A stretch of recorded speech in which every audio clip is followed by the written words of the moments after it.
மக்களே உங்க புஷ்பவன மீனவன் மக்களே இன்னைக்கு என்ன வீடியோ பாத்தீங்கன்னா நம்ம வந்து பஞ்சு துண்டி ஆடின மக்களே. அதுல பாருங்க மீன் பிடிக்கிறாங்க பாருங்க. தடச்ச வளத்தை விட தடச்ச சீலாவல்னு சொல்லுவோம். அந்த வளை விடையாந்தப்ப நாங்க ஒரு பஞ்சு துண்டி நாங்க ஒசரத்துல போட்டு வந்து ஒசரத்துல வந்துச்சுன்னா அந்த மீன் பிடிப்போம். தூக்குடா தூக்குடா தூக்குடா.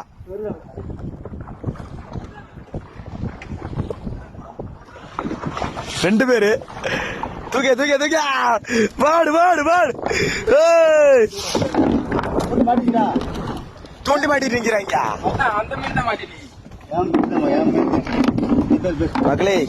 ரெண்டு துண்டு இந்த பக்கம் போட்டாங்களா, அந்த வந்து காத்து வெள்ளத்துக்கு வந்து இந்த பக்கம் வந்துருச்சு மீன், தூண்டி மாட்டிச்சு. தூக்கு தூக்கு தூக்கு.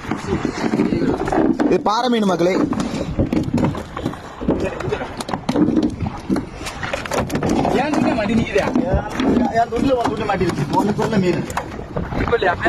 இந்த மாதிரி நீங்க கடல் மேல வந்து மீன் பிடிச்சிருக்கீங்களா பஞ்சு துண்டு வச்சு? மறக்காம கமெண்ட் பாக்ஸ்ல கமெண்ட் பண்ணுங்க. வீடியோ பிடிச்ச லைக் பண்ணுங்க, ஷேர் பண்ணுங்க, கமெண்ட் பண்ணுங்க. மறக்காம புஷ் பண்ணி சொல்லி சப்ஸ்கிரைப் பண்ணுங்க. பாய், நெக்ஸ்ட் வீடியோ பார்க்கலாம். டாடா.